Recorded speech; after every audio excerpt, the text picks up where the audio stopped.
Yeah, no, that was still, you know what I'm saying, man. We just can't let any person in here. If you want to be exclusive, you got to exclude people.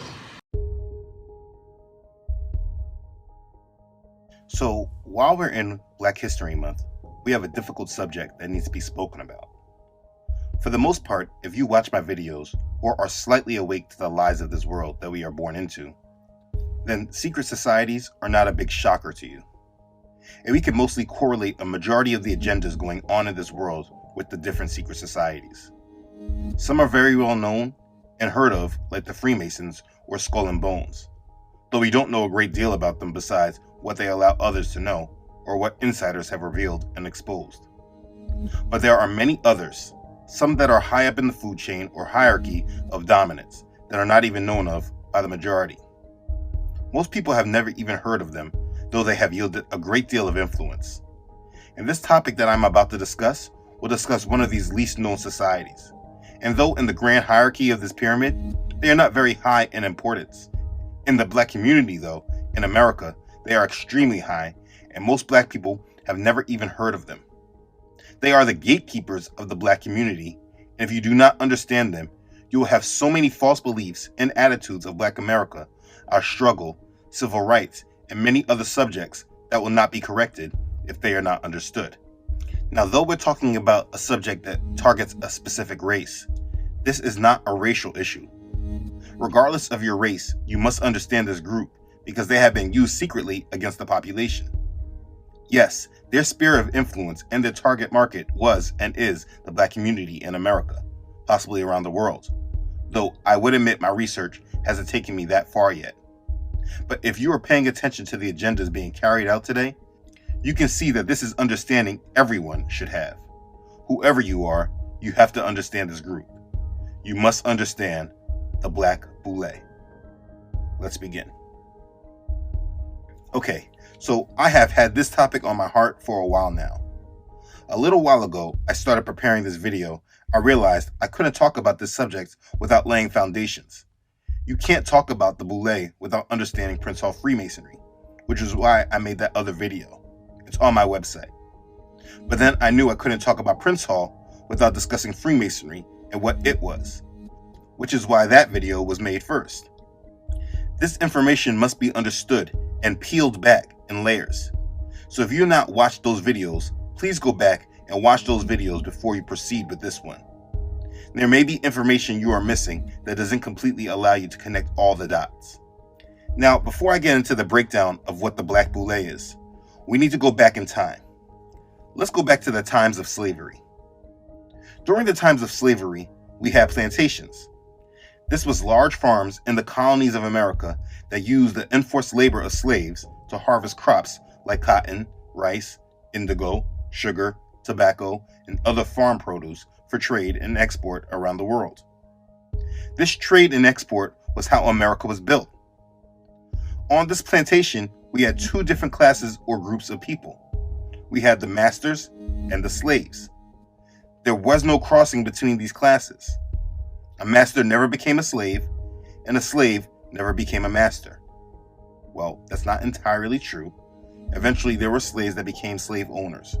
But I don't want to get off point. I'm talking about the majority. I'm not going to talk too much about the masters, but more about the slaves. To keep the slaves in line and know exactly what the slaves were thinking or plotting, the masters needed help. They needed allies within the ranks of slaves. So in the slave class, they created two other classes. There were the regular slaves and then the house slaves, the house Negroes, which really is known by another word that I will not use. The house slaves were taken in the house, given better food and accommodations. They were treated better and were more aligned with the slave masters than they were with their own people. They were used by the slave masters to keep the slaves in line. The slave masters might not have been able to keep the slaves in line without the house slaves. It even became a goal for some of the slaves to be able to come inside and become house slaves themselves. Now, on top of that, the slave masters would also have babies with the house slaves. They would never be equal, but they were not the bottom class slaves that had nothing and had to work outside eating the scraps. I think you get the picture. And I think for the most part, everyone should understand what the house slaves were. Now, here's the question I want you to think about. After slavery, and after they reprogrammed the slaves to believe that they were free, do you think that the position of house slave went away? Do you think that the slave masters, those that were running and building this country, did away with this house slave position that allowed them to keep tabs and control of the black community by just controlling a small few of them? The answer should be no. But here's the problem. Whether you ever thought about that question or not, you probably have not been exposed to the how. You might just call out a few names that you've seen on television that were obviously cooning and say that's what a modern house slave is. But you probably still have not been fully exposed to the real answer. And that's what we're going to talk about. Here's the irony and obvious reprogramming of today. During the times of slavery, though there were a few slaves that wanted to become house slaves, the majority of the slaves despised the house slaves. They did not trust or like them. Now, fast forward to our current modern times. Today, we praise the house slaves, and they are now our heroes. It's because we have been reprogrammed and reconditioned to love and accept our chains. And our goals are now to get in the house instead of breaking free. It's really deep and scary. Now, if you watched that video that broke down Prince Hall Freemasonry, you already have a good understanding of how the separation began and what started. But it did not stop at Prince Hall Freemasonry. Within the ranks of the Masons were an educated bourgeois class of black men that looked at themselves as elite compared to the rest of the other Masons. They wanted to be separated and distinguished from all the other Masons. And the ruling class of America, the elite families that are still the unseen hands of this world, needed a source of recruitable Negroes to assist them with their plan to assimilate the Negroes into this new world that they were building. So from that need, there was a new subsection of the underground world of Negroes that was made to be the gatekeepers of Black America. On their website, yes, they do have a website, they say this about themselves. Sigma Pi Phi fraternity is also known as the Boule, which in ancient Greece was a council of chiefs. The meaning of the words Sigma Pi Phi, the titles given to its members and their wives, its officers, and the names of its local units are derived from Greek history and tradition as well. In its early years, Sigma Pi Phi could be viewed as a secret organization that consciously avoided publicity. It was not until 1982 that the fraternity adopted a policy of limited and selective publicity.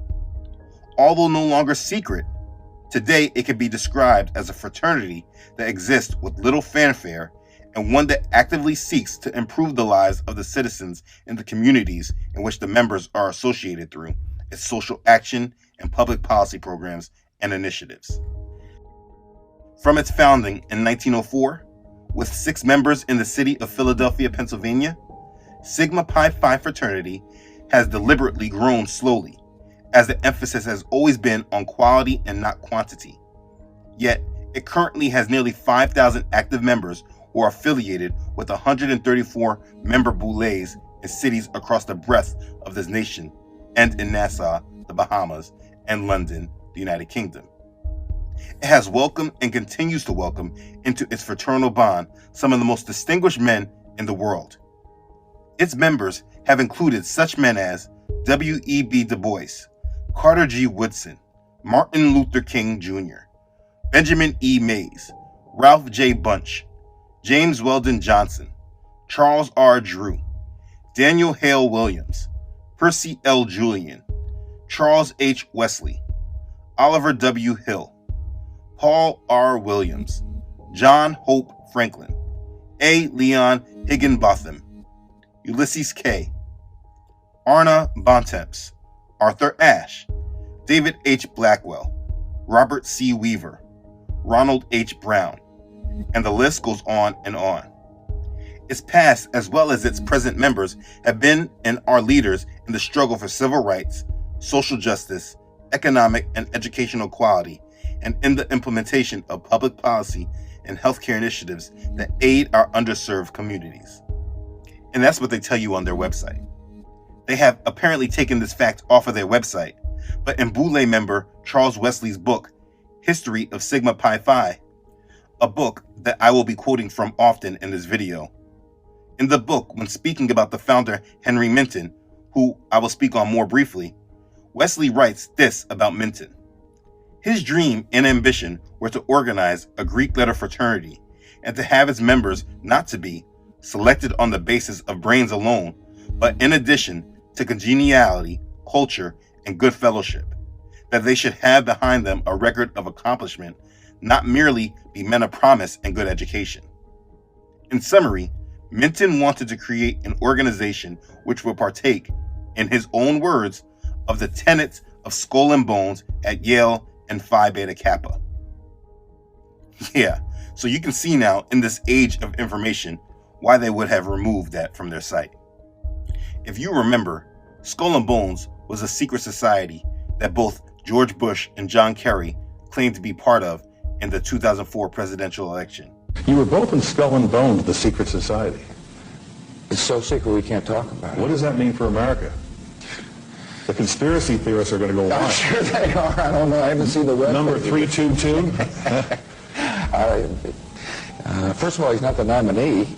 And, look, I look Are forward... you prepared to lose? No, I'm not going to lose. You both were members of Skull and Bones, a secret society at Yale. What does that tell us?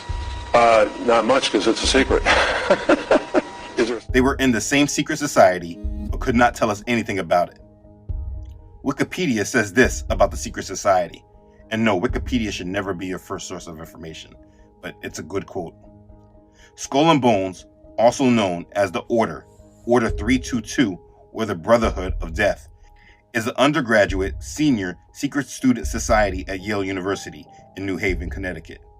It is one of the big three societies at Yale, the other two being Scroll and Key and Wolf's Head Society. Now, we don't need to know much more, but understanding the underworkings of this world, it says a lot that the Boule wanted to create an organization that partakes in the tenets of the Brotherhood of Death. But let's focus on what we do know. Everyone has heard of the Alphas, the Kappas, Omegas, Sigmas, Deltas, AKAs, etc. Especially if you went to an HBCU like me. But one thing that is not spoken of is the first black Greek letter fraternity. Across America's colleges, when at the time you can say they were predominantly white institutions of higher learning, all of those institutions had their Greek college fraternal organizations in much earlier periods. But in the black community, these organizations were not undertaken until after the 1900s. Now, if you hear people speak of their fraternities and sororities, they love to talk about the history and how old they are. But the one thing that is not spoken on is if these people were just freed only 40 years ago before their organization was created, where did they get this knowledge of Greek letter fraternities from? The Greek letter fraternities obviously was not original and was emulated from other organizations that came before them. Organizations that held membership of some of the same people that enslaved them. Like, where do you think your Greek fraternity influence comes from, bruh? But we can talk about all that later. Let's talk some history. Bear with me, please. Sigma Pi Phi was the first black Greek letter fraternity before all the more widely known fraternities in the black community were created. Now, like we know from the video before this, the black man at this time was on the rise, due mainly to the rise of Prince Hall Freemasonry. During the beginning of the 20th century, the early 1900s, there were established Negro professionals. By the beginning of the year 1900, the total number of Negro college graduates had been increased to 7,488. The majority of this group had come from the Southern colleges, although there was an important minority who had graduated from Northern colleges. After these men who held bachelor's degree, the number of graduate and professional degrees was relatively much smaller. The census of 1900 showed that the Negro population was steadily building an improved economic, educational, and social status. One of the areas in the country that this status was improving in was in Philadelphia, Pennsylvania. If you remember in the last video, I told you to remember this city. This was the city that the second or third Prince Hall Masonic Lodge created in the country. Anyways, the city of Philadelphia ranked high in the list of those giving work opportunities to the Negro population. Remember, Pennsylvania was a northern state, and the proportion of free blacks in Philadelphia before the Civil War was greater than in any other city in the North. In the year 1900, when counting black men, there were in a single ward of Philadelphia 7 teachers, 5 lawyers, 6 physicians, 22 clergymen, and 3 dentists. This was the beginning of the rise of the Negro professional in America. There were 3 major socio-economic Negro groups in Philly. The first was a small group of professional persons who were the physicians, dentists, lawyers, teachers, pastors, executives of business enterprises. A second group included the skilled and semi-skilled industrial workers and the larger number of domestic servants. And the third group was the vast majority, and they were comprised of the class that was considered unskilled laborers who were in poverty and had low income, living in congested areas of the cities, what we call ghettos. Here's an important point Wesley notes in his book. The lives of most of the 2 latter groups revolved around the church, the lodge, and the beneficial society. He says, during the last decade of the 19th century, there were 19 lodges of Masons, 6 chapters of the Eastern Star, 5 commanderies, 3 of the Scottish Rite, and 1 drill corps. There were lodges of the Knights of Pythias, Oddfellows, Galilean fishermen, and other important organizations based upon fraternal ties. Churches had been organized and had flourishing memberships and were influencing the people in the development of self-respect and self-support. The churches and lodges had property valued at over $1 million at the time. If you remember from the last video, Prince Hall Freemason Richard Allen created the AME Church in Philadelphia. It's important to connect all these dots so you completely understand how all this was going down. Now, I gave you all that information so you can understand what the times were like. It's important to understand all of it. Henry M. Minton, founder of Sigma Pi Phi, was educated and a professional. He had the first drugstore operated by Negroes in Philadelphia. He later became a doctor, graduating from Jefferson Medical College. There were Greek letter fraternities in the institutions which he had attended, but Negroes were excluded from their membership. At that time, no Greek letter fraternities had been organized by Negroes. Now, the book says Minton's ambition drove him to take leadership in the creation of a fraternity among men of like ideals and attributes, and to build an affiliation of selected college men who had made achievements in their careers and their community. And this is when Sigma Pi Phi was created. Now, like I said, that's what the book says, but I believe the story is actually much deeper. I believe that he was actually approached by white men that gave him the opportunity to distinguish himself from the other Masons. But there's no record of this, so I can't speak this with assurance. Either way, Sigma Pi Phi was created. Now, the other black Greek organizations were created shortly after. The Divine Nine were catered to mostly undergrads, those obtaining bachelor's degrees. But Sigma Pi Phi, the oldest of all the Greek organizations, catered to the men in their post-college years.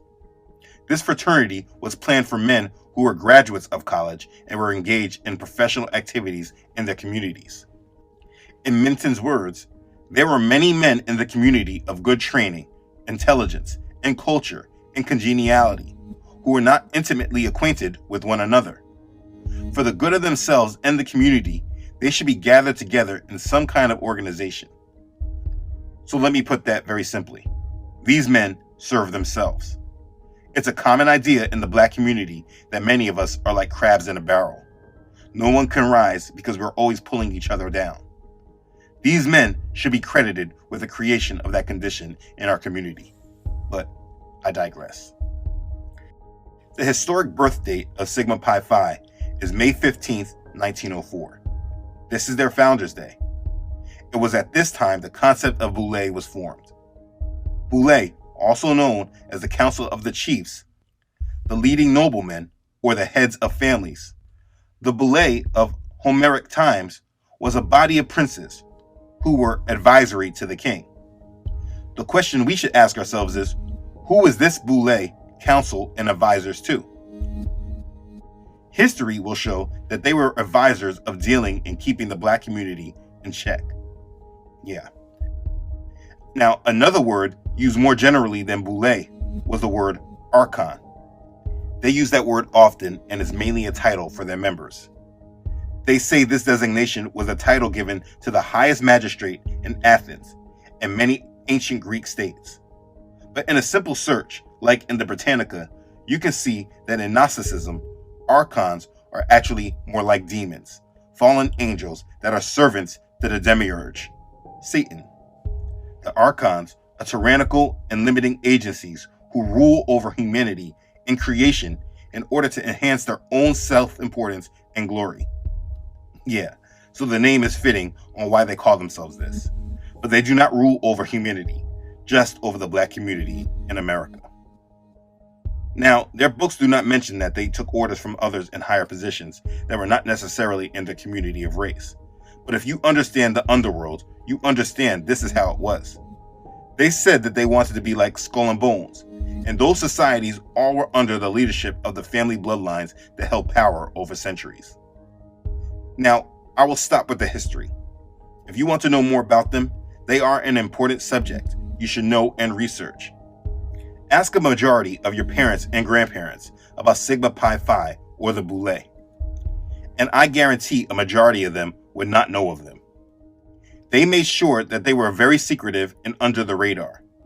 But though they were not very well known, they were the actual gatekeepers of the black community, and the heights of success that we see in America today in the black community did not happen without them.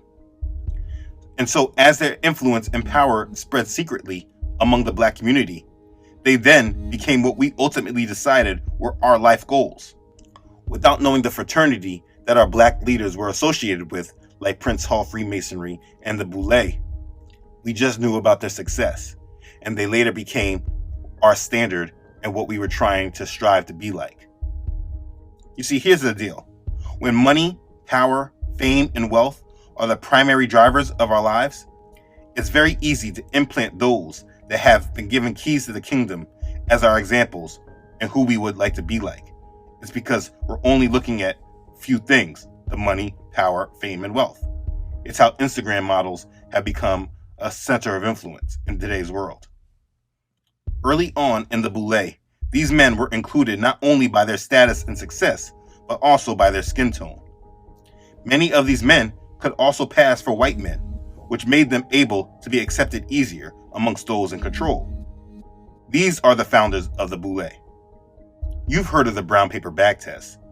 These were the actual men that were actually giving this brown paper bag test in the beginning. It's very deep. The white ruling class of the country made them very rich and offered them opportunities of education and status, which carried with it the tradition of the Western/Eastern American civilization. Basically, they had freed the Negroes, but they needed a way to draw them into American culture instead of creating their own thing in America, which is what the black community tried to do. They tried to do their own thing. So after the white ruling class gained backing in the black community through their Masonic fraternal organizations, they then got pickier and chose the ones that were going to be the examples for the black community to try to eventually emulate. After these men were solidified, then they create a civil rights campaign that teaches the black community to assimilate instead of set ourselves apart. The Boule was tasked with many different roles and purposes. One of the first elite members of the Boule was W.E.B. Du Bois. Du Bois is quoted as saying, "The Boule was to keep the professional blacks away from Garvey." Marcus Garvey started the grass movement. His idea was to make America start a settlement in Liberia to control rubber crops and other natural resources. One of Marcus Garvey's most famous quotes was, "Why should not Africa give to the world its black Rockefeller, Rothschild, and Henry Ford? Now is the opportunity. Now is the chance for every Negro to make every effort toward a commercial, industrial standard that will make us comparable with the successful businessmen of other races. So obviously you can see that he was not a favorite of the elite. Now, around 1918, which were the early stages of Boule, Garvey's Back to Africa movement, through his newspaper The Negro World, was reaching over 1 million diasporic Africans, largely in North America, without TV or radio. Du Bois was tasked with stealing the black professionals from the influence of Garvey, because, in short, it went against the ultimate agenda. So Du Bois established his Boule chapter in New York, and the rise of black civic organizations happened, like the NAACP, the Urban League, and 100 Black Men. The main point I am making is that this elite class of black men, who were extremely picky about who they included, did not do their own bidding. These men were sold out to the satanic elite class already controlling America, and they were the house Negroes that regulated the black community all the way until we are now at the time when they are our heroes, yet we know nothing about their organization and the roles that they actually played. Those who secretly ran this country did not want the black community to turn to the Most High, so they controlled their goals and agendas. Later, moving us to the Civil Rights Movement, where Boule member Michael King, mostly known as Martin Luther King Jr., helped bring the final jab and exclamation point to their agenda of assimilation. And we have been unknowingly following their agenda and influence ever since. In the past, they were hidden, but in 1982, the fraternity adopted a policy of limited and selected publicity. But they were still widely a secret to many. They do have a website, though. You see, they are hidden in plain sight. The Divine Nine, the other black Greek letter organizations that followed after them, became their tools of recruitment. And so you normally will not see a member of the Boule that is not a member of these fraternities and sororities. The Divine Nine fraternities and sororities are just a low-hanging fruit, and most of the frat and sorority members just don't know this or understand any of it. But it needs to be discussed. Here are some of the most notable members of the Boule. Like I've already noted, Michael King, W.E.B. Du Bois, Thurgood Marshall, Jesse Jackson, Bill Cosby, Tom Joyner, Arthur Ashe, Eric Holder, John Lewis, Kwesi Mfume, Robert Johnson, the founder of BET. There are many names. On their website, they say, its past as well as its present members have been and are leaders in the struggle for civil rights, social justice, economic and educational equality, and in the implementation of public policy and healthcare initiatives that aid our underserved communities. Each member is committed to upholding the principles upon which the fraternity was founded, and thereby enriching the lives of our citizens. Each member strives to enhance the brilliance of its beacon light. Its over 100-year history is a testament to determination, dedication, and a commitment to excellence. Now, for me, my rule of thumb is, anywhere there are prominent professional blacks, chances are they're in the Boule. So then I look to see if they're part of a Greek letter fraternity. And if they are, I pay closer attention. They are very secretive, so everyone attached is not known. But they are the true gatekeepers of Black America and should never be ignored. It must be at this time, as we are about to enter into this New World Order that they have also helped promote and set the stage for, that they are understood and their influence examined. You have to understand, this is nothing you can stop or change. This is not information for us to stop their organization or those like them. The main part of understanding this information is to see how controlled this matrix is and understand why it is necessary to be set apart from it. I'm confident that if you are not a believer or strong in your belief, you may likely say, so what am I to do with this information? But the answer is very simple for a true believer in Yahshua the Messiah. The reason it's simple is because it's something we should do regardless if you know this information or not. And that is to be holy and set apart. I have been making videos trying to display how tainted and controlled this world really is. Looking at the symbols video, you should see how many satanic symbols are lingering in our society. When exposing the matrix, it should be easy to see how much control these people have had over our world. I really want you to understand how deep this all goes, Because for most of us that do self-reflection, we can pinpoint exactly where in time we were sucked into this world and its agenda. And most of the time, it links back to these men and these organizations. The goal is to show you how polluted this world is and how little control you have in it. We have been guided and directed to believe in and take part in a system that we have been manipulated to accept. This world has given us heroes that were in secret our enemies, and they have made enemies out of people that were our heroes. They have been working and guiding us into accepting their coming New World Order and their false Messiah. And if you don't want to feel the ultimate consequence of following them down this broad path that leads to destruction, you need to come out of Babylon and be separate. When I have said I don't vote, people came against me, not understanding how deep these people were in this system trying to steer us and actually wanting to vote. In my hospital room and said, John, don't worry, we will make it from Selma to Montgomery and the Voting Rights Act will be passed. Many that I try to explain this to said they still participate and vote in this system because the older generations fought for this right. But the truth is that after you do this research, you see that our older generations were just manipulated, and me not participating is trying to remove my blood from their iniquities. Father's holy word tells us, do not be unequally yoked together with unbelievers. For what fellowship has righteousness with lawlessness? And what communion has light with darkness? 2 Corinthians chapter 6, verse 14. These people are unbelievers. They are knowingly working for the enemy of our faith.